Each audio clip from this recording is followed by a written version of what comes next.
And welcome back to Pommy and Oz. Hope we're all doing really well. If you're new around here, make sure you hit that like button, hit that subscribe. It really helps the channel out. We're going through the subscribers at the moment and we're really kicking on. So if we can get to that 5,000 mark, that would be fantastic by the end of the draft. And we're here again with another draft video. So if you want to become a member of the channel, you can do that. Links in the description. It really helps the channel out. And we can't thank you enough for it. So let's get straight into it. And what we're doing today is we're going to be covering the next 10 in the draftees in my priority order. So today we'll be covering Darcy Wilson, James Leake, Caleb Windsor, Jake Rogers, Ollie Murphy, Jordan Croft, Mitch Edwards, Riley Hardeman, Harry Di Mattia, and Koltyn Tholstrup. So I can't wait to get into this because a lot of these guys are some of my favourites for the year to come. And we start with Darcy Wilson. Who is Darcy Wilson, you might ask? Darcy has had a really strong year for the Murray Bush Rangers, standing 186 and 74 kgs, can play across the midfield, play across the half-forward line, and got the engine as well to smash down the wing. Very similar in the way he plays to kind of another player coming from this establishment in Ollie Hollands. Very strong, very nimble, incredible scoreboard impact, really brings his teammates into it. He oozes that bit of class. He's got an incredible engine as well and can really add something in there. Last year as well, when he was underage, he really did stand out and was one of them players that, you know, people really did talk about.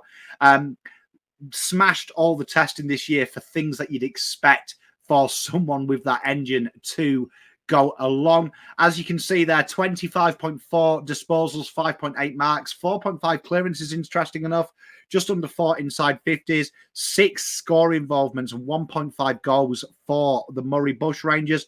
Bagged that up in the national championships as well, the 4 games, 16 touches, 4.3 inside 50s, 6 score involvements, and a goal a game. And was definitely one of them players that really did stand out from there. Going around the 9 to 13 mark, I would suspect this year for Darcy. I could see a few teams being really interesting as well. Adelaide, Melbourne, are around that range. St Kilda, North, definitely looking to build their list and maximise, and even Sydney. But the real strong facet of Darcy's game is he's a team player. And that is really imperative when you're looking at these draftees. He looks to bring players in and around him. So one that I'm really looking forward to, and one that will be, no doubt, a really good acquisition come draft night. Up next, a kid that's not really talked about a lot in this kind of industry, and that's James Leake. Tassie Devils, you know I've got a soft spot for my Tassie boys. They are some of my favourites to cover. I love watching the Tassie Devils. The 11 games for the Tassie Devils this year, 16.1 disposals, 3.8 marks, 5.6 intercept possessions, and 1.5 goals a game.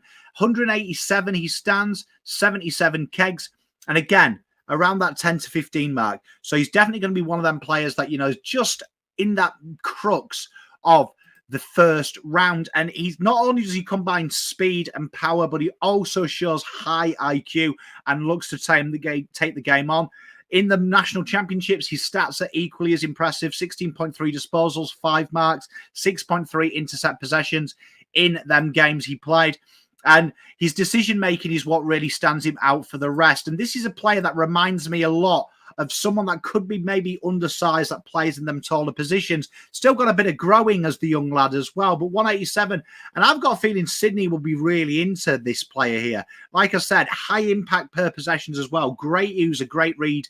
Reminds me very much of a very baby Dane Rampy. So this could be something that Sydney look, but this player here has got all the skill sets you would expect from a player getting ready to play AFL football. Real prestigious talent, and one that I'm looking forward to seeing in the draft. Up next, Caleb Windsor from Eastern Ranges, the outside midfielder that can swing forward, but also coming down the back. And one thing about this winger here is he's both ways. He's incredible 2 ways. He is the older brother of Kai, as you may know, and he's literally one of these players that, a bit like his brother, has kind of come into the accolades of the top 20. His defensive work is incredible. Very, very similar when I watch him play to Blake Acres, the fact that he isn't shy of his defensive abilities, but his ability to run down and look and hurt players gives him that reference of like Carl Amon as well. 184, 76 kegs. In the Eastern Rangers, 16 games, 20.6 disposals, 4.2 marks, 4.4 score involvements, and the 0.7 goals a game. He backed that up at national championship level as well. 15.8 touches, 3.5 marks, 5.3 score involvements, 1.3 score assists. And it's how quick he is with his engine as well. He doesn't get slower. He really did well in the testing. He stood out, which always stands you in good stead when you are a winger. His ability to hurt you. He's got an absolute beautiful kick. Can be inconsistent at times, but he takes the high kick percentages on. He takes them dangerous ones. And for me, he is literally the best outside runner in the country for me. Going somewhere around the 10 to 15 mark, I could see Adelaide St Kilda would definitely utilise him, learning off someone like Brad Hill. GWS Giants, they don't really have them natural per se wingers. They float a lot through.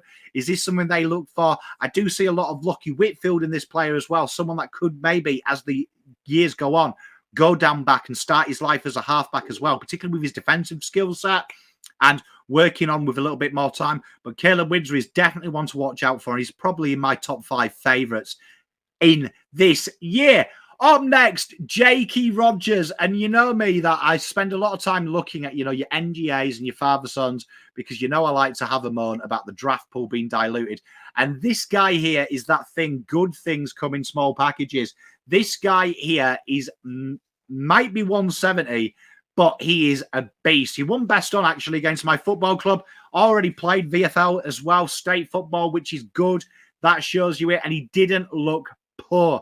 Played across the forward line when he went and played with the men. But this guy combines incredible agility with toughness, incredibly silky skilled, a real bull in and around the contest. Hard tackler. Reminds me a lot of Tom Liberatore. Reminds me a lot of how Tom Liberatore goes about his work. 10 to 15, he's obviously landlocked to Gold Coast. But like I say, agile, clearance, incredibly clean in traffic. Got a few things to touch up, but once this guy gets to around that 78k mark, this keg mark, this guy is a beast. And he's only going to get better. And he's working with some really solid players. Also, he's working with someone that has been the master at cultivating midfielders in Dimmer. And I can see him being like kind of that early doors coaching, that real high energy. He finds the ball well, 25.5 touches, 2.5 marks, 6.3 tackles though, and 7 clearances.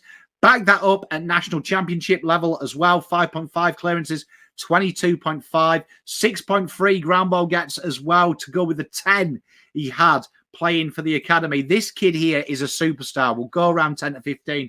I am really excited about Jake Rogers. A name for you to look out for. A very good footballer and one that I feel is going to take the AFL by storm very quickly once he gets into the team. Sandy Dragons up next. Ollie Murphy. A lot have been talked about, and the key position players, they're sliding down the draft order, as kind of happens a lot in the AFL, which I always find is very interesting. But Ollie Murphy, key defender, 200 centimetres, 85 kgs, and he's got everything you want. You know what's really impressive about this guy as well? His ability to go one-on-one. Well, probably the best one-on-one defender in this setup this year. Incredibly composed, very strong intercept, elite by foot as well. The 9 games of Sandy Dragons, 10.1 disposals, 4.2 marks, 5.1 intercept possessions, 2.9 rebound 50s.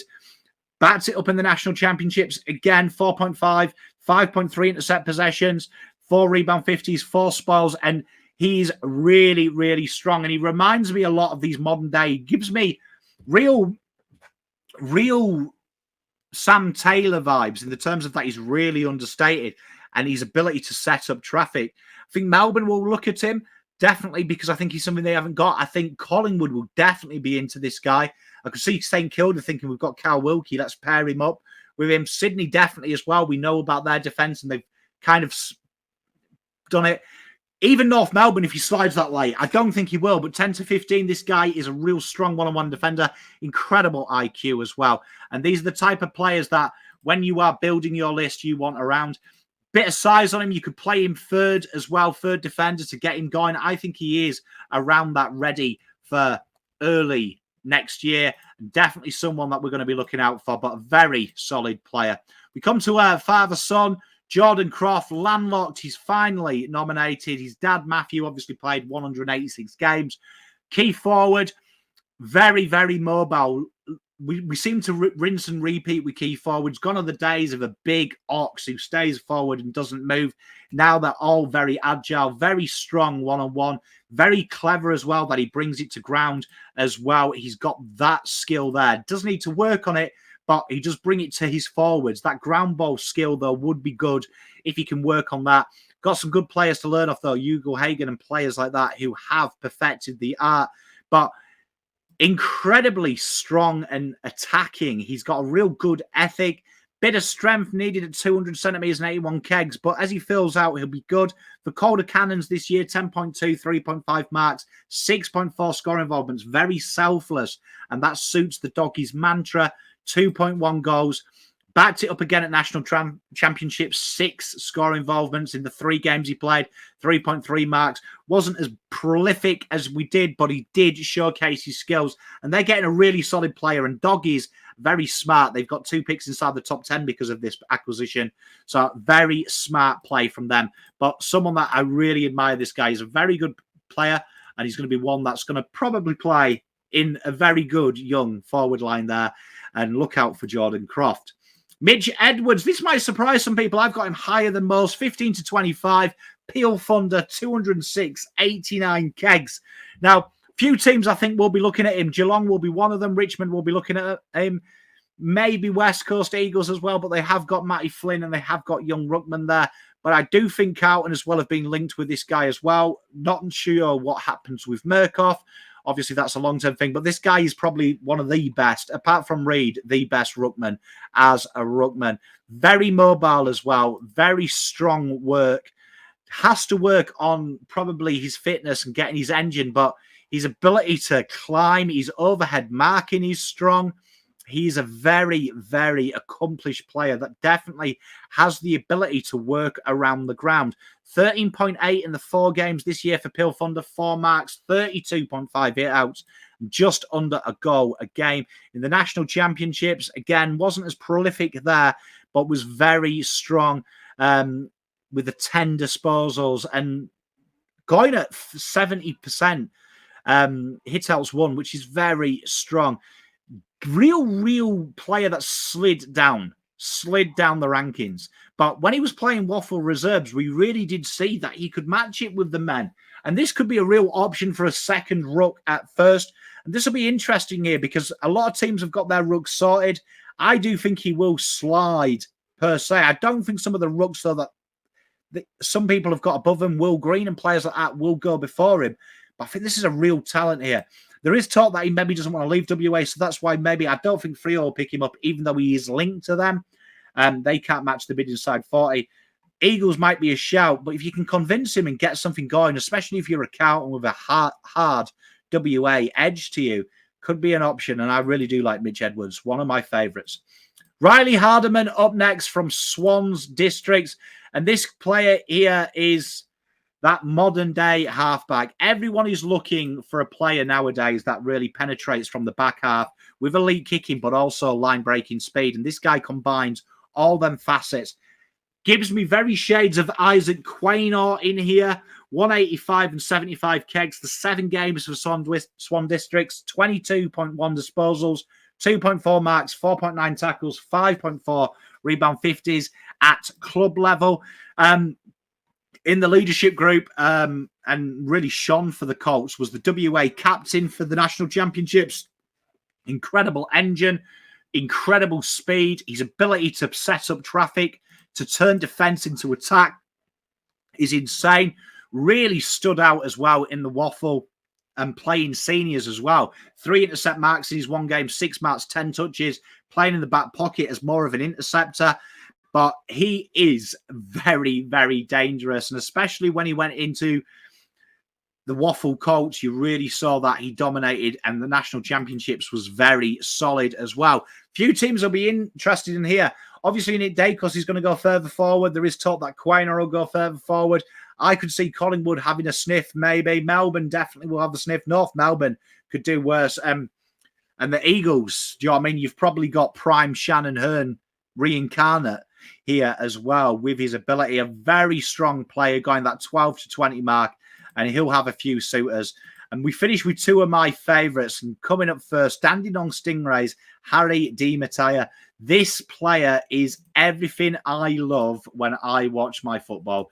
This guy combines not only exceptional skills, cleanness, but he's a brute strength tackler. And Carlton will definitely have a fish. Essendon, GWS, I could see Richmond definitely as well. It suits their mantra of pressure forwards. 15 to 25. I predict him to go 185 and 78 kegs. Playing for Dandenong 11 games this year, 19 touches, 3.8 marks, 4.8 tackles, 0.6 hitouts, pinch hitting on the ball, swinging outside, playing the forward pocket and at half forward. This guy here doesn't let you stop. He's played high-level sport, just about everything he's picked up. Incredible speed, incredible pressure, and he isn't shy of the goals. And a big thing about him is his ability to turn and go on a sixpence. He's got very good skill set in there. Little interesting point of reference, he did run the drinks in the Boxing Day test, which is always an interesting thing, but he stands out. X-factor, explosive, damaging, team player, pressure, really one of my favourite players. He can find space in a crowded elevator, and at the national champs, 14.3 touches, the 5 inside mark, 50s, 4 tackles, 3 score involvements per game from the 4 he played, playing that high up conduit role. This is the master of the conduit. Di Mattia must be Italian for the conduit. And then we finish with another guy that I've talked a lot about if you've been watching these series, Koltyn Tholstrup. I love this kid. This kid, he looks like a footballer, doesn't he? Pure forward who has got incredible X factor. Do you know what I mean? He played a tag role on Jai Bolton. And if you know who Jai Bolton is, he's always linked as one of these senior players in there. He's prolific in the waffle. Has been adding midfield to his game. The 10 games, the 10.9 disposals for Subiaco, 3.3 marks, 2.6 tackles, and 0.7 goals a game. Standout traits. He's a player that he's a bombs-on-seat footballer. 4.3 and 6.7 score involvements at waffle and senior waffle, that is, and then at national champs. This guy looked solid, and them numbers you're looking there are his waffle playing men stats, not his national champs and all that. Penetration with his kick, he's got that flat kick. He'll go 15 to 25. Carlton definitely will sniff at him. Eagles will definitely sniff at him. Collingwood, I could see them sniffing at him as well. I know they've brought in Schultz, and I have linked them with forwards. I think that they'll be looking at the Jamie Elliott situation with him getting a bit older and trying to prolong that and bringing in the next craft. And where their picks are, that is where you do it this year. The rest and other areas of concern, probably less guaranteed to work. But strong in the air, incredible, powerful core. This guy stands out. And I think this guy, when we redraft it, it's going to be a lot of list managers who go, we screwed up here. Somewhere between that 15 and 25 mark, wherever he goes, he'll play year one. And you know what? A little dark edge smoky for maybe winning the Rising Star. I know there's some more acclaimed players, Harley Reid, my boy Colby McKercher. But you know what? This is one of them guys that if he's in the right system and he's played the right way, could really sneak out. But they're the players. Let me know who are your favourite. We'll be back with another 10 later in the week. Let me know. We're going to do some specials as well on mature ages as well. Stay tuned for that if you're a state football fan. Loads of draft content, loads of lives, loads of specials. Stay tuned. Make sure you like, make sure you subscribe. Become a member. Much love. Peace, love. Pom out.